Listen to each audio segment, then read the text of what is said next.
तो सोते ही सब्जी बनाई ली, तनी दूध फट गरान, पनीर तनी भाई बना ली। पनीर बना लेते ही, पूरी उड़ी बने लेवे। मसाला सब तनी तैयार कर ली, मिर्चा उर्चा अच्छे से ले ली। अदरखियो ले ली का तनी के, हाँ ले लेते अदरखियो तनी के। चलिए अच्छे से बनाई तनी बढ़िया तेल वोल डाल के। का बने जाता है बताई ना तनी दूध फट के रहा नहीं। हाँ। तो हमके ला तनी पनीर बनाई डाली। अच्छा और का बने जाता है और पूरी बनाई हुए।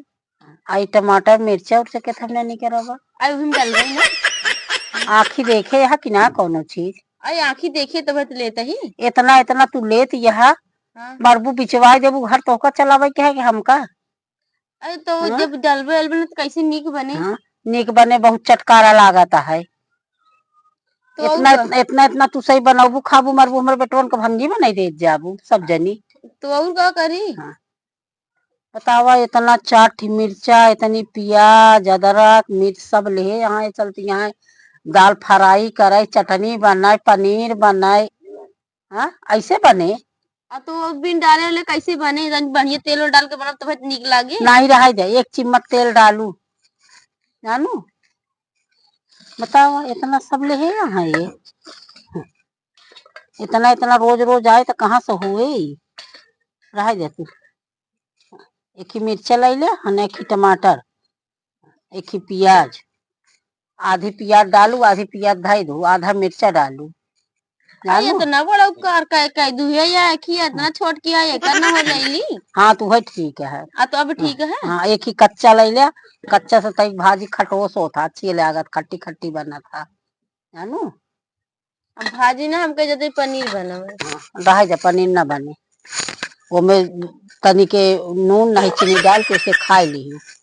इतना इतना हुआ रोज नहीं लगा है कि बतावा इतनी सब्जी लेके बैठी यहाँ इतना हर एक चीज लेके बैठी यहाँ इतना इतना रोज बनवत खाती तब कहीं कैसे बजरिए सब्जी के ना चलता है।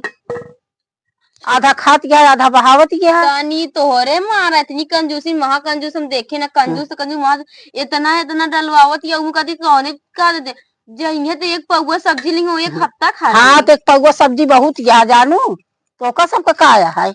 एक पौवा सब्जी में एक हफ्ता चले गई एक पौवा तेल लेके आई है। हाँ। आधा किलो आटा में कहीं 3 दिन बना। हाँ तो 2 रोटी हमका भर एक बनाई देवा करा बस हम सबने हवा खाई तू सही वो चावल खाई लेवा करा तनी तनी खाए खाए पानी पी लेवा करा बस खाए के अपन पानी पी को लड़ जावा करा जानू। बतावला इतने का बनाई अब जाती दीदी लगे देखियो का करती हैं इतने का बनाओ। चलिए तेल लगा ली आज कई दिन से बार धोए यही तेल ना लगाई मूड गिरा था तेले भरे कावा होता है कावा होता है का अम्मा रोज रोज रोज रोज इतना इतना तेल लगबू कहाँ जाए। अरे बैठ तू तो और कान का कच्चा कचर करत रहा तू। हाँ बताओ अगर मुड़े में तेल ना लगाओ तो मुड़वा ऐसे रहे ना।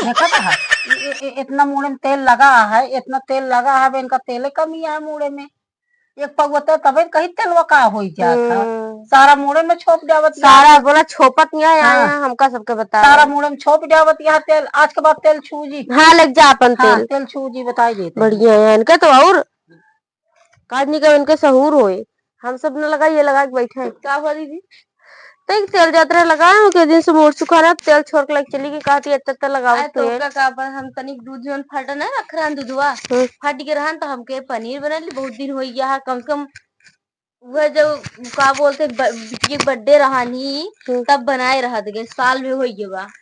अब जब बर्थडे आया हम सोचे कि अब अभी बर्थडे आया नहीं बा हमके बनाई ली लगी चलिए इतना छोटी की टमाटर देखी मिर्चा आधी पिकाई ना आधी प्याज बनाऊ आधी रख दू। हाँ आधी प्याज बनाऊ आधी रख दू अच्छा खाए चाहे चटकारा वाला चाहिए। हाँ कहीं है एमा नमक कमा एमा तेल कमा एमा कमा उनके मुंह में का दाग दी भाई गुस्सा लगा था। तो का रोकिन वह तेलवा उठा के लेके चली गई हमके लेके जा रहा है हम लोग चलिए हमके बनाऊ ना करो हम जा रह दे काम करे ना चलो बैठी थे जब खाना ना मांगे देखबे नहीं बैठा जिन अपने सब्जी में भूखा नहीं ऐसे जा हम छूक भगार दे दे ऐसे जब कुछ कही है तो कह रहा कि जोन सब छोड़ के लेके आए आप जा बने ले।